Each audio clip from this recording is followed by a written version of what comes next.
আসসালামু আলাইকুম guys, I hope সকলে ভালো আছেন। আমিও বেশ ভালোই আছি। সো সো আমি আছি খালামণি বাসায়। সকাল সকাল ব্লগ করা হয়নি, মানে প্রবলেমের কারণে ফোন আমি আর নিইনি, ব্লগ করা হয়নি। তো সকালে ওঠার পরে ট্রেনে করে মা আর আমি চলে এসেছি সান্তাহারে আমার খালামণির বাসায়। আমি একটা ছোট্ট রুমে, যেখানে আমি আপনার জন্য ব্লগ করছি। সেই তো আমি এখন খালামণি এখানে বিকাল দুপুরের দিকে আসছিলাম, খাওয়া দাওয়া করছি। সো মারা এখন ওই জানি মার্কেট করতে বের হবে, আমি বাসায় কি করব, বাইরে যাই, যা হবে আপনাদেরকে জানাতে থাকি। এখন দেখতে পাচ্ছেন আমি, আমার তিন খালা, মা বের হয়ে গেছে, ছোট খালার ছেলে। এর কথাগুলো শোনেন, খুব জোশ লাগে।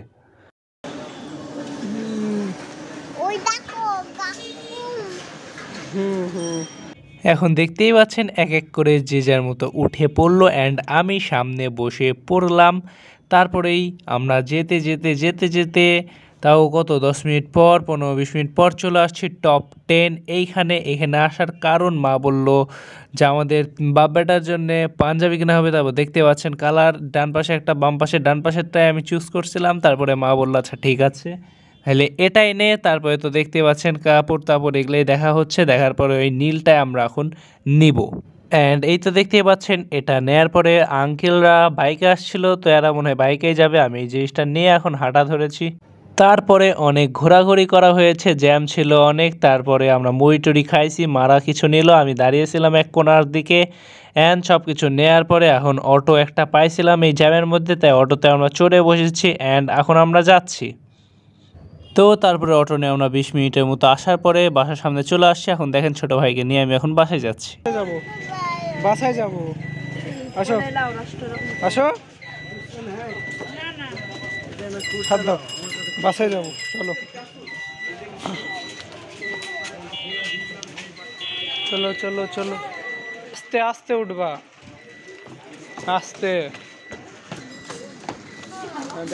চলো।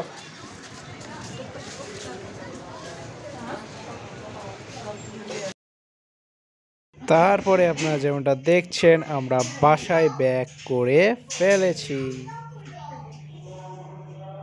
সো গাইজ, বেসিক্যালি যা হয়েছে, কালকে তো দেখছেন বাসায় আসছি, আসার পরে একটু ক্লান্ত ছিলাম। তারপরে কি আর করার, খাওয়া দাওয়া করছি, পরে শুয়েছিলাম, গল্প সল্প করে ওই দিনটা শেষ। পরের দিন উঠছি, উঠার পরে আমি ফোনটা রেখে আঙ্কেলের সাথে নওগাঁ গেছিলাম। মানে এখান থেকে তাও কত, অটো নিয়ে যেতে হয়, 25 টাকা না 30 টাকা নাই। যাওয়ার পরে সেখানে আঙ্কেলের সাথে বিভিন্ন কাজ করেছি, মানে আঙ্কেলের কাজগুলো দেখছি যে একটা ড্রাইভিং লাইসেন্সের কী করতে হয় না, তো তাদের চিনলাম। যে আমার ঘুরে আসার এক্সপিরিয়েন্সটা, আপাতত দুপুরে নামাজটা পড়ে খাইছি, খাওয়া দাওয়া পরেই তো শুয়ে আসি আমি। আবার দেখি বিকালে কোথাও যেতেও পারি, এখানে আমি ফোনটাও পাচ্ছি না ভালো করে, প্লাস তেমন বাইকটাই মানে কেউই কিছু দিচ্ছে না, যে যার মতো। এই জন্যে আর ব্লগেও তেমন কিছু দেখানো যাচ্ছে না। সো কালকে ইয়াতে যাওয়া হবে, কোথায়, আমার নানি বাসায় নন্দর আলী, এই নওগাঁর মধ্যেই। তো সেখানে যাওয়া হবে, সেখানে যে সেখানের ব্লগটা দেখবেন আপনারা, সেখানে কি হয় না হয়। সেখানে আমার আঙ্কেলের রেড কালার পালসার আছে, তো সেটা নিয়ে দেখি কিছু করা যেতে পারে। ইয়েস, তো আপনাদেরকে আমি একটা এক্সপেরিয়েন্স শেয়ার করতে চলেছি। কি হয়েছে? এই এক্সপিরিয়েন্স হচ্ছে আমি আমার আঙ্কেলের সাথে যে ঘুরতে গিয়েছি, এই রিলেটেড একটা এক্সপিরিয়েন্স আপনাদের সাথে আমি শেয়ার করব। তো কি করলাম, ফোনটা আমি রেখে দিয়েছি, মা নিল, ভালো কথা। আঙ্কেল বলল চলো আমরা যাবো।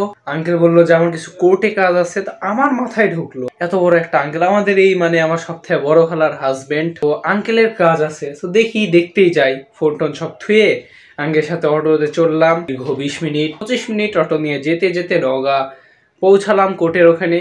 আঙ্কেল গেল, তারপরে আঙ্কেলকে বললাম আঙ্কেল কি করবেন, বললো ড্রাইভিং এর কি জানি একটা আছে, মানে 5 বছর পর পর চেঞ্জ করতে হয়। একটা নতুন কিছু জানলাম যে ড্রাইভিং করলে লাইসেন্স না কি বলে ওটাকে, ওটা 5 বছর পর পর চেঞ্জ করতে হয়। সো ভালো কথা, আঙ্কেলের সাথে গেলাম। তারপরে ওই কি বলে ভিতরে আঙ্কেলের দেখলাম কাগজপত্র লাগলো, একটা দালালকে পাওয়া গেল। ওই আঙ্কেল, আবার আঙ্কেল থেকে একটু বড়, এদেরকে বোঝা যায় না, সেফটিভ করা, চুল টুল ছোটো, ভালোই আঙ্কেল নৌহারিতে আছে, এই জন্য ইয়াংই লাগে, বডি শডি আছে। সো তারপরে গেলাম, ওই আঙ্কেল আসলো, তারপরে আমরা একটু চা নাস্তা করলাম। আঙ্কেল আসার পরে যা যা লাগবে দিলাম, বললো যে 2 ঘন্টা দেরি হবে, ওয়েট করতে হবে, ভালো। তারপরে আঙ্কেলের সাথে বের হলাম, ওখানে 12টাকা বাস স্ট্যান্ড, যাই হোক ওইভাবে চিনবেন না, বাস স্ট্যান্ডের ওখানে আমার বাবা আর আঙ্কেলরা মিলে একটা জায়গা কিনা আছে, সেখানে যাওয়া হলো। সেখানে গিয়ে সে জায়গা দেখলাম। তো যাতে যাতে আঙ্কেলকে অনেকেই সালাম দিল। তারপর সেখান থেকে এসে চায়ের দোকানে বসলাম। আঙ্কেলের বন্ধু, আঙ্কেল এখানে 1989 থেকে 2003-4 সাল পর্যন্ত ছিল, মানে প্রায় 21 বছর 22 বছরের মতো ছিল। তো এই সালগুলাতে তাদের বন্ধুগুলার সাথে আঙ্কেলের দেখা, তাহলে বুঝতেছেন তো আমি এদিকে ছোলা খাইছি, চা খাইছি, বসে আসছি। সেই বন্ধুগুলা এক একটা অনেক বয়স্ক, এত বড় বড় দাড়ি, কারো ছোট কারো মোচ, যে যেরকম বয়স্ক মানুষ। দেখা হলো, তারা গল্প করতেছে, কতদিন পর দেখা, হ্যান ত্যান, এগুলো শুনতেছি আমি। তারপরে আরেকটু সামনে গেলাম, একটা আঙ্কেলের সাথে দেখা, ওটা দোতলায় আঙ্কেলের অফিস। তো আঙ্কেলের কাজ মেনলি আমি বুঝলাম না, পরে বুঝলাম, মানে নিজে আইডিয়া করলাম যে এরকমই কাজ, জমি নিয়ে যাদের গন্ডগোল সেটা ঠিক করে আঙ্কেলের কাজ। তো ওই আঙ্কেল অনেক এক্সপেরিয়েন্সড। তো ওই আঙ্কেলের কিছু মোটিভেশনাল কথা শুনলাম যে আঙ্কেল বিয়ের পরেও, মানে যেই কাজটা করে জমি নিয়ে, এটা বিয়ের পরেও শ্বশুরবাড়িতেও কাজে লাগাইছে। আরও বিভিন্ন জ্ঞান নিলাম, সেটা হচ্ছে একবারে অফলাইন জ্ঞান এগুলাকে বলে। আমি ফোনের জগতে ছিলাম না, ফোন টোন কিছু ছিল না। ওই আঙ্কেলের সাথে এগুলাই আলাপ টালাপ করে, তারপরে আরও গল্প সল্প করে ওই আঙ্কেলের সাথে আবার গেলাম কোর্টের ওখানে গিয়ে। মানে ওই যে আঙ্কেল এত জ্ঞান মোটিভেট করলো, ওই আঙ্কেলের সাথে আবার যে কম্পিউটার ম্যান দাঁড়িয়ে আছে হালকা, তো ওই আঙ্কেলের সাথে যোগাযোগ আছে। কল দিছিল, ধরলো না, পরে আবার গেল আঙ্কেলরা আর আঙ্কেলের একটা বন্ধু। সো ওই দুইজন গিয়ে তারপরে কি করলো, লাইসেন্সটা নিয়েই যে দেখলো যে কাজ করতেছে না, করেনি। পরে আঙ্কেল যাওয়ার পরে কাজ করলো। তারপরে আরও কি জানি হলো, 3 দিন পরে এক্সাম নাকি দিতে হবে, হ্যান তেন, এগুলো ভালো কিছু বুঝলাম। আমি তো বিভিন্ন বাইক দেখতেছি, SF, R15 রাইডার, এগুলা দেখতেছি, আর আঙ্কেলদের কাজও দেখতেছি, কত দৌড়াতে হয়, এবার কোর্টে যাই আসে, হ্যান ত্যান, এই সেই করতেছে। আমিও পিছনে দেখতেছি যে কি করতে হয়। বড় হলে বুঝলাম আঙ্কেল কত পরিশ্রম, মানে স্বাভাবিক একটা কাজ ড্রাইভিং লাইসেন্সের। এটা হয়েছে নাকি 5 বছর পরে করতে হয়, 1990-এর লাইসেন্স। ওই যেই কম্পিউটার ম্যান এটা করবে, তার একটা কথায় হাসি লাগলো, বলতেছে আপনার এটা কতদিন আগে, আমার জন্মেরও আগে। শুনে খুব হাসি লাগলো। আঙ্কেল অনেক বয়স, কিন্তু বোঝা যায় না। সো এই তো চলছে, দেখলাম, ভালো লাগলো। তারপরে আবার অটোতে করে ব্যাক করলাম, বাসায় আসলাম, নামাজ পড়লাম, খাওয়া দাওয়া করলাম। আর এই তো আমি গাইস গোটা বাসাতে আমাকে সবাই রেখে চলে গেছে। এইদিকে বেলকনি বিশাল বড়, এইদিকে যদি আমরা যাই বাথরুম, এইদিকে যদি যাই ডাইনিং, এইদিকে গেলে ছোট একটা রুম, এইদিকে গেলে আর একটা রুম, অ্যান্ড এইদিকে গেলে আর একটা room. This is me, and এই তো আমি। আর এখন তো কারেন্ট নাই, IPS দিয়ে চলতেছে। ওই তো আমি, অ্যান্ড ওই তো হাহা। কি করবো ভাই, বাসায় আমি একাই, কারেন্টও নাই, কিছু করার আছে আপনারাই বলেন। কি করি আমি কি করবো? বোর যেখানে যাই বোরিং। দেখেন কেবলই কতগুলা কলা খাইছি, মাঙ্কি ভ্যান। গাইস অনেকক্ষণ পরে এখন যাওয়ার পালা। এখন সন্ধ্যার আজান, তো তাড়াতাড়ি করে এখন বের হই। তো এখন যাচ্ছি মাগরিবের পরে। এখন আমাকে কল দিছিল তাড়াতাড়ি, অনেকক্ষণ আগে, আমি মাত্র বললাম আমি এখন যাচ্ছি। তো নেমে যাই সিঁড়ি দিয়ে।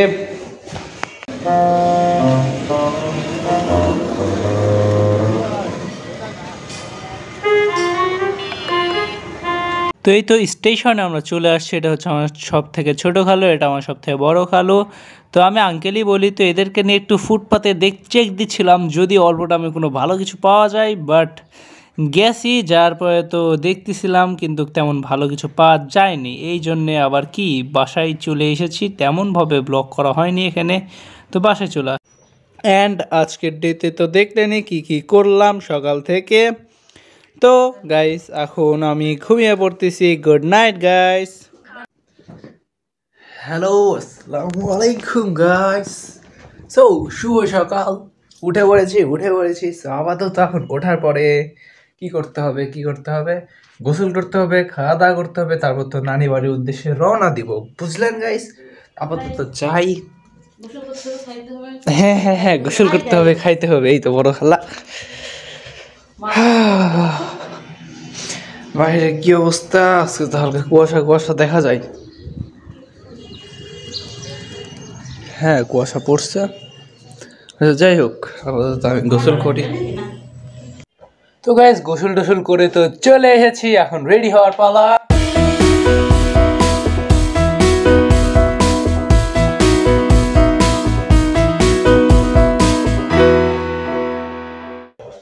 কথা হচ্ছে গাইস, আমার ফোনটা আপাতত আছে চার্জে, এই জন্য আমি তেমন নড়াতে পারছি না।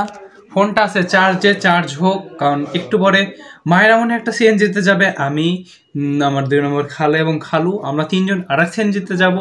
তো এভাবেই যাওয়ার প্ল্যানটা আছে। সো আপনারা তো দেখতেই পারবেন কি হতে চলেছে। আমি ফোন তেমন পাই না, আবার চার্জও থাকে না, এই জন্য যেটুক পাচ্ছি যা যা ক্লিপ নেওয়া যায় নিচ্ছি। আপনাকে আমি বলে দিব ব্লগে কি হচ্ছে না হচ্ছে। আবার তো রেডি হই, দেখি এরা কি করবে। সকালে নাস্তা এখানে একবারে না এই যে তাও জানি না, আপনারা দেখতেই পারবেন। তো গাইস সবাই রেডি হয়ে গিয়েছে। আমি 8টা থেকে বসে আছি, ফোনে ইউটিউব দেখতেছি, রিলস দেখতেছি, এই করতে করতে এখন বাজে হচ্ছে ঘড়িতে 9টা 20। সো আমি তো রেডি। অ্যান্ড এইদিকে এগুলো এখন লাইট ফ্যান সব অফ করতে হবে। খালামুনিরাও সবাই রেডি হয়ে গেছে। সো আপাতত গো গো গো গো গো গো গো গো। আমার কোনো ব্যাগ নিতে হবে?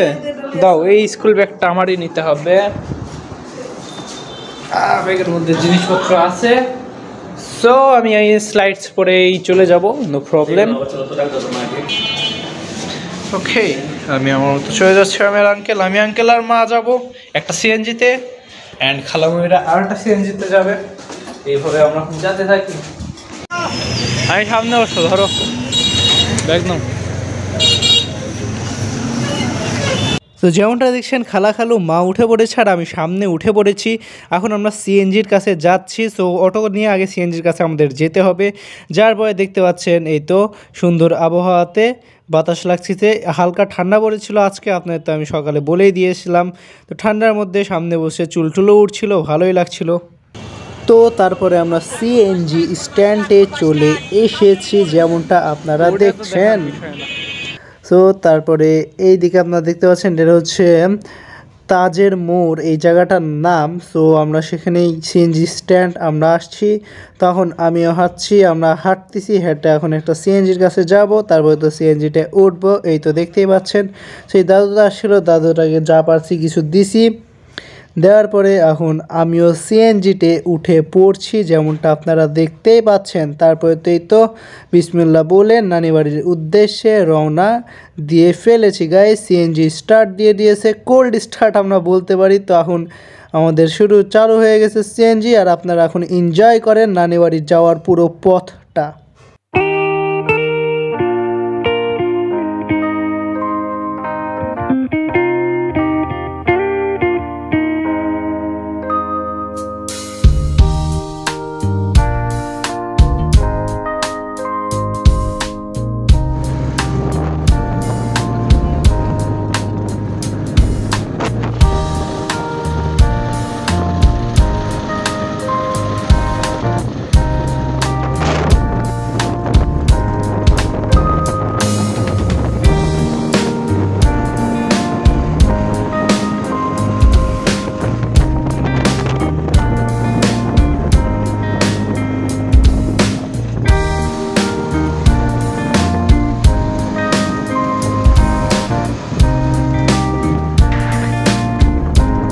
তো গাইস তারপরে আমরা আস্তে আস্তে বান্দাইখাড়া মানে আমার নানু বাড়ির একবারে কাছে চলে এসেছি। এখানে এসে বাসায় বাচ্চা কাচ্চা বড় সবাই আছে, তো তাদের জন্য সিঙ্গারা নেওয়া হচ্ছিল। আমিও একটি সিঙ্গারা এখানে ভাগ বসিয়ে ফেলেছি। তারপরে ডিম নিতে হবে, তাই এখানে আমি আর ব্লগ কন্টিনিউ করতে পারিনি, বলতে এই দুটো ডিম নিয়ে যাওয়ার পরে আবার এই ব্লগটা আমি স্টার্ট করেছি। তো দেখতেই পাচ্ছেন যে এই ডিম খালামুনি এবং মাকে দিয়ে দিয়েছি, দেওয়ার পরে এদেরকেও সিঙ্গারা খেতে দিলাম। তারপরে এখান থেকে আমি সেন্টার ফ্রেশ নিলাম, নেওয়ার পরে আঙ্কেলকেও দিলাম, তারপরে আমিও নিলাম এবং আমার খালামণি এবং মাকেও সেন্টার ফ্রেশ আমি দিলাম।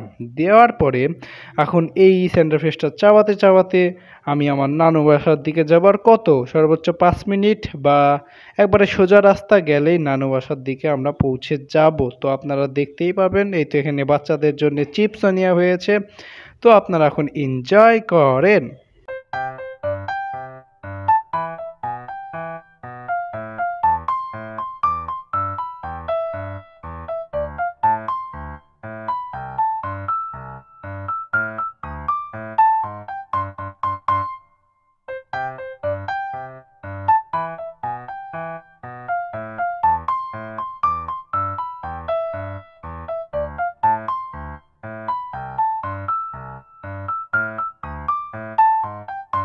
তো নতুন করে এইদিকে রাস্তা করা হচ্ছে, এই জন্য বালি টালি ফেলা আছে। বামের দিকে আমার খালামণি বাসা, আর তার একটু সামনে হচ্ছে নানু ভাইয়ের বাসা।